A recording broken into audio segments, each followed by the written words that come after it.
But right now, we want to talk about the sport industry. We want to talk about where this is our industry. Do we have one? And then if we have one, at what state are we in? If not, what should we be doing? And then who best to do that than the guy that, anytime, we talk with him, anytime he comes here, I tell you this because you sometimes some do the talk and some do the work. He does the talk and does the work. And then that's why you have the result. We have the CEO of Making of Champions, Mr. Bambo Akani, right there.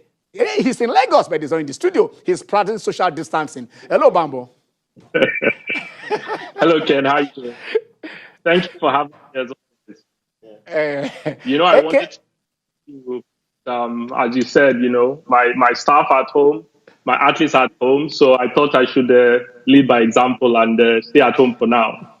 Yes, I know you. I don't want to tell you that you threatened me when I said we should come down here. But then it is good to have you there and that thing. Okay, let's look at it. You are one man who belongs to the grassroots who believes that yes, things need to be done, and that is what you're doing. And then we all are acknowledging that. But then in this era, first and foremost, let's look at it. How are your athletes? How are athletes are surviving within this COVID-19 period? Well, thanks for asking, Ken. It's obviously been very difficult. I came back into Nigeria about 5 days before the National Sports Festival was meant to hold. It's freezing. Okay. All right. We'll try and get back to Bambo the moment this thing is before when it's true. We'll get back to him. And then I think he's trying to come back. When we get him straight, he will come back straight, and the interview will continue. Because apart from this, we want to also leverage on some of his experiences, personal experiences that he has gone through this period. All right. While we're waiting for Bambo to reconnect with Bambo, let's look at the China's Kids Cup. This is your cup. Yeah, my cup. No, I'm not saying you're a kid, but I'm only saying this is your cup. You've been hitting me, lady blood. You get to wonder. Okay, fine. Oh yeah, the China's International Kids Cup. Actively got involved about 5 years ago. Yeah. I wasn't around last year, but over the course of the 4 years I was there, I was actively involved running commentaries, and I saw the passion. And most importantly, I saw the vision of the chairman of the channel's television, Mr. Jomomo, and are you seeing that he wants to make these children actually? Okay, I think. All right, I think we are told that Bambo is back. Okay. Hello, Bambo. All right, let's go. Let's go. Hello, Ken. Yes. Yes. Okay. Yes. Yeah. Thank you. So as I was saying, we were all set for the National Sports Festival. As you know, it didn't happen, and I think about 15 of my athletes were set to compete there. That didn't happen. We took the difficult decision about 4 to 5 weeks ago to send them home just before the lockdown was announced. We thought it was important for them to be with their families. So they're with their families at the moment, and we are monitoring their progress. They're all training from home.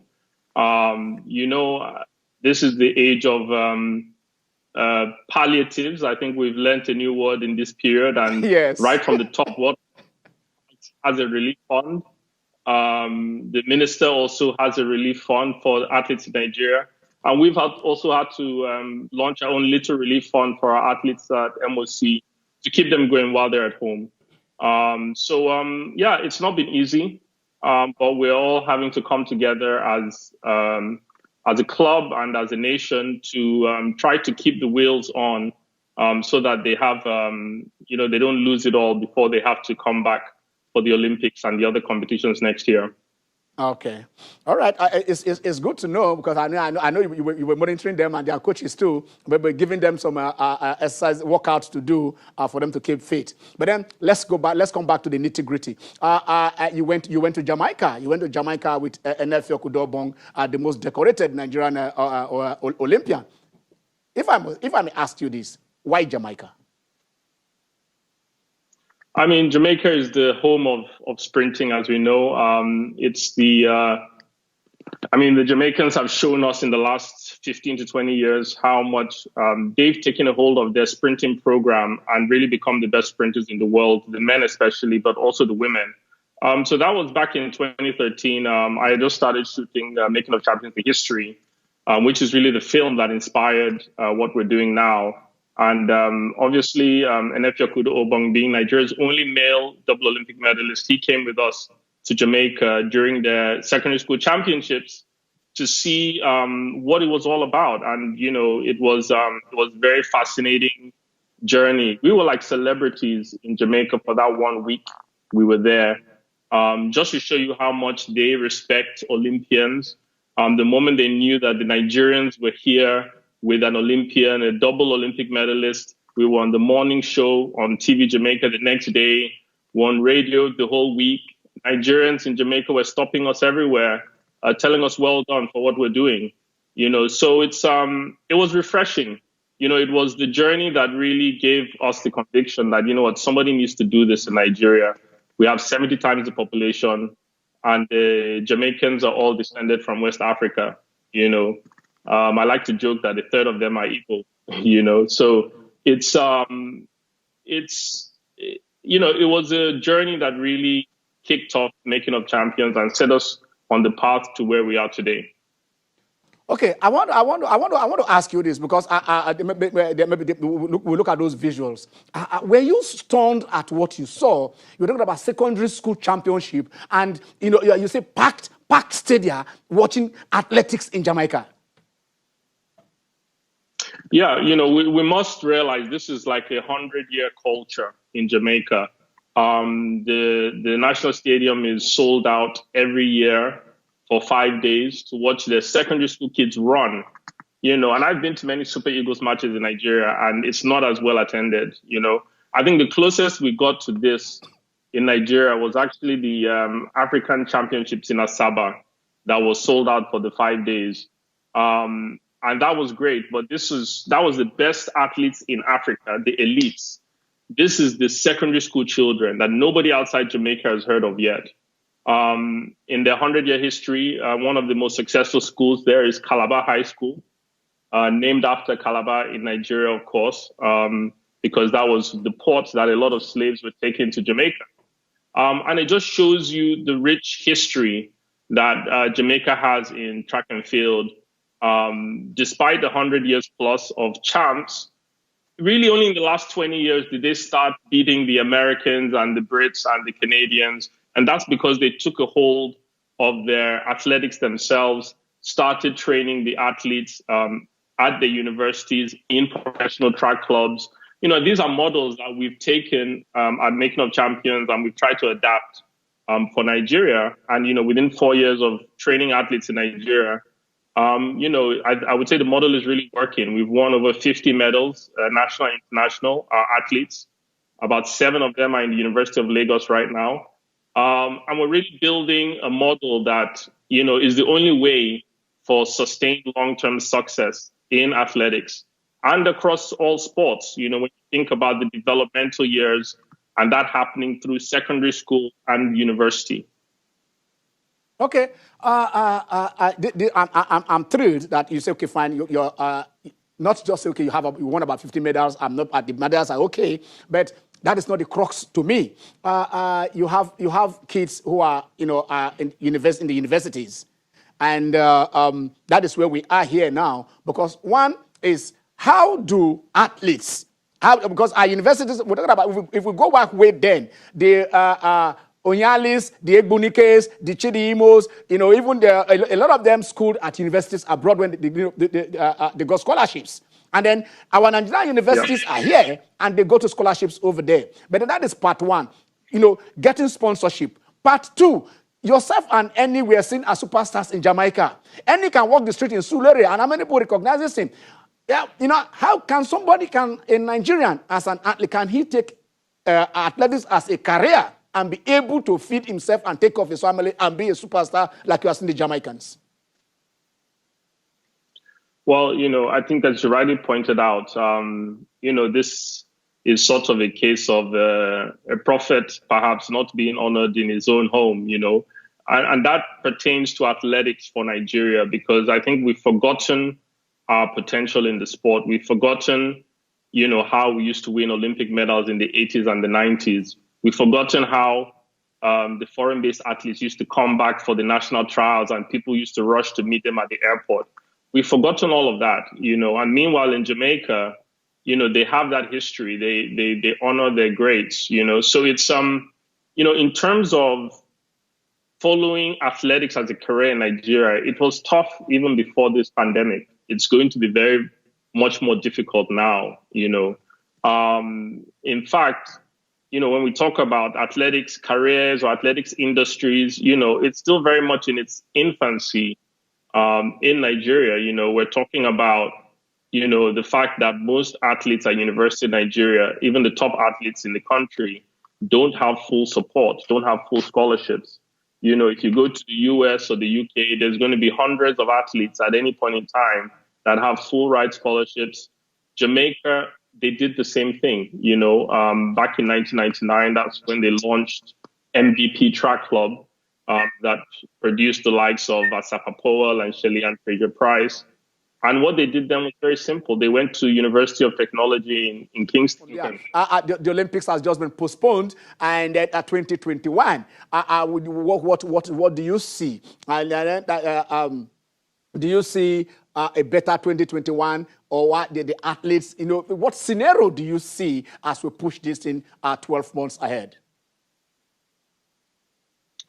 Well, I think, first of all, we've got to hope that the Olympics will still go ahead next year. It really depends on how the world handles this pandemic, whether we're going to be out of the woods by this time next year, whether there's going to be a vaccine, because that will largely dictate whether we're still going to be in a pandemic or whether the cases next year are going to be enough to threaten the Olympics. So that's something that we must keep in mind. And it's really tragic to think that it probably can't be postponed again. But I want to believe that the world, as a human race, we have what it takes to get the coronavirus under control before next year. I'd be looking at the 1918 Spanish flu. Okay. That took a couple of years, but we're in a much better, more technologically advanced society now. I think we can put it under control before then. But in terms of who does it work against, the Olympics being postponed for a year is a disadvantage for some people, and it's an advantage for some. If you think about the athletes who are at the tail end of their careers, the likes of Shelley Ann Fraser-Price, the likes of Asafa Powell, who is still going for hundreds of tens. The 1 year delay is probably a disadvantage. But it's an advantage for some athletes who are, at the recovering from injury, people like Wade Van Niekerk. And then for Nigeria, we need to see the postponement as a huge opportunity to get ourselves in order, to actually prepare for the next 15 months the way that we haven't really prepared for the last 4 years. It's a huge get out of jail free card that Nigeria has to take advantage of. Where are our best medal hopes? Are they getting the support they need for the next 1 year? So those are some of the areas which I think as a nation we need to look at and say, this Olympics 2020, we were hoping for 1 or 2 medals already. But this postponement, can we come together as a nation and say, look, for the pride of this nation and for coming out of this pandemic to show the victory of conquering this virus, I think the Olympics next year could be very, very important for Nigeria. Okay, one last question, and this is very key to me. Government cannot employ every athlete in Nigeria because, from the council to whatever, and they need, like I said, they need to make a living and make a career out of this. You've been able to successfully, I would say not, I know with so much, a lot of hard work, able to get sponsors for your athletes in the university. But how do the corporate bodies come into this? How do the corporate bodies come to support athletes so that they were able to say this is what we are doing, this is what we are earning if they are not in the employ of government? So I think sponsorships are clearly the life force of sports. It's what will hold up the sports industry anywhere in the world. And I think sports athlete sponsorships, team sponsorships were not really even enough before the pandemic. Some brands are interested in in supporting these athletes who could do the nation proud. But there's a huge skew in Nigeria. Sports sponsorships, 90% of them are in football. Some are developmental, some are, supporting the national teams. But, in terms of really looking at the Olympics next year and figuring out how can Nigeria and brands, corporates really make the most out of that opportunity, you have to look at it. 25 Olympic medals in history for Nigeria, 13 were in track and field, 8 were in the relays, right? So our track and field athletes, our relay athletes, they really need to be supported, because that's where Nigeria can win 5 medals at the Olympics next year if some, really interested corporates get together and really figure out how to support these athletes at their point of need. These athletes who are training all over the country in their homes without the best support, with palliatives that will only keep them going for the next 1 or 2 months. Now is the time for corporates in Nigeria to rally around these athletes across all the sports. It's not just athletics. We have medal contenders in wrestling. We have medal contenders in table tennis and other sports. Basketball, both men and women's teams are doing great. Now is the time for corporates in Nigeria to rally around Nigerian athletes and then show them that, as a nation, they matter to us. And really, the sports industry in this country really has a place that can be better than it was before this pandemic started. Okay, I think we'll leave it here. It's been a pleasure speaking with you. And I do hope that we'll get into the studio when the travel restriction, before they lift the restrictions for travel, so that we can capture you here and we can do part 2 of the show. Thank you, Bambo. Thank you for having me as always. All the best.